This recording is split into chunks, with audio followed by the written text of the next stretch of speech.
আমাদের যে আলোচনার মধ্যে আসছে সংস্কার, বিচার এবং নির্বাচন মূল। আমরা বলেছি একটার সাথে আরেকটার কোনো সম্পর্ক নাই। একটা সংস্কার চলমান বিষয়, এটা চলতে থাকবে। আমরা আশা করেছি এই সরকার সকলের সাথে ঐক্যমতের ভিত্তিতে একটা সংস্কার প্রস্তাব দেবে, সেটা চলমান থাকবে। এবং আমরা যদি ভবিষ্যতে জনগণ আমাদেরকে ক্ষমতায় বসায়, আমরা সেই সংস্কার চলমানভাবে আমরা সংস্কার বাস্তবায়নের আমরা প্রচেষ্টা নেব।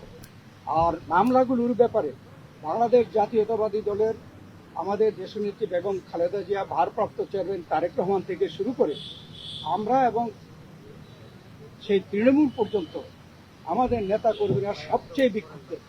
আমরা এই স্বৈরাচারী ফ্যাসিস্ট সরকারের কর্তা ব্যক্তিদের এবং যারা দায়ী তাদের বিচার চাই।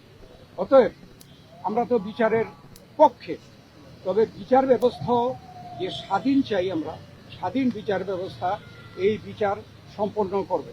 এটাও কোনো দিন তারিখ ঠিক করে দেওয়া সম্ভব না।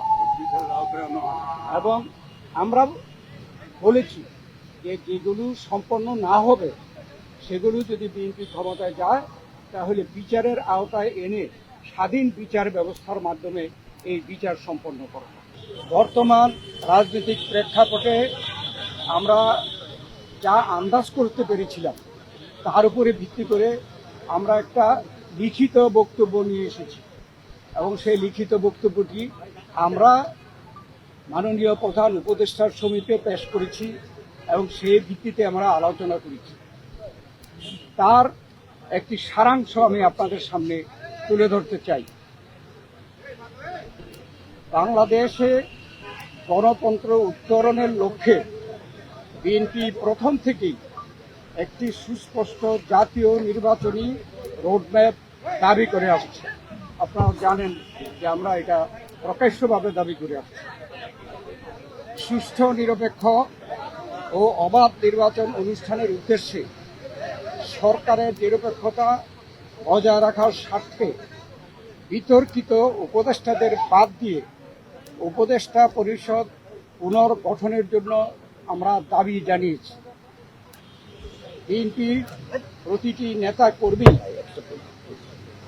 ব্যক্তিগতভাবে, রাজনৈতিকভাবে, পারিবারিকভাবে সবচেয়ে বেশি ক্ষতিগ্রস্ত হয়েছে আওয়ামী লীগের আমলে, এবং সেই জন্য আওয়ামী লীগের বিচার সবচেয়ে বেশি দাবি করে বিএনপি। এই বিচার প্রক্রিয়া কোনোভাবে অসম্পূর্ণ থাকলে বিএনপি সরকারের দায়িত্বে যখন যাবে, তখন বিচারের আওতায় এনে তা বিচার বিভাগের মাধ্যমে, স্বাধীন বিচার বিভাগের মাধ্যমে পরিপূর্ণভাবে সম্পন্ন করা হবে। নির্বাচন সংশ্লিষ্ট সংস্কার কার্যক্রম অবিলম্বে সম্পন্ন করে ডিসেম্বরের মধ্যে জাতীয় সংসদ নির্বাচন অনুষ্ঠানের জন্য দ্রুত একটি রোডম্যাপ প্রদানের দাবি আমরা জানিয়েছি। বাংলাদেশের মানুষ বিশ্বাস করে যে অন্তর্বর্তীকালীন সরকারের মূল দায়িত্ব হচ্ছে একটি সুষ্ঠু, নিরপেক্ষ নির্বাচনের মাধ্যমে বাংলাদেশকে গণতন্ত্রে উত্তরণের প্রক্রিয়া দ্রুত সম্পন্ন করা হবে। যে কোনো উছিলায় নির্বাচন যত বিলম্ব করা হবে, আমরা মনে করি জাতির কাছে আবার স্বৈরাচার পুনরায় ফিরে আসার ক্ষেত্র প্রস্তুত হবে। এর দায় দায়িত্ব বর্তমান সরকার ও তাদের সাথে সংশ্লিষ্টদের উপরে বর্তাবে। বিএনপি সম্প্রতি যে নানা ধরনের গুজব আছে, সেই প্রেক্ষিতে আমরা বিএনপির পক্ষ থেকে বলেছি, বিএনপি কখনই প্রধান উপদেষ্টার পদত্যাগ চায়নি, বরঞ্চ প্রথম দিন থেকেই এই সরকারকে সর্বাত্মক সহযোগিতা করে আসছে। আমাদের যে আলোচনা, তার এই সারাংশ ছিল এতটুকু। আপনাদের সকলকে ধন্যবাদ।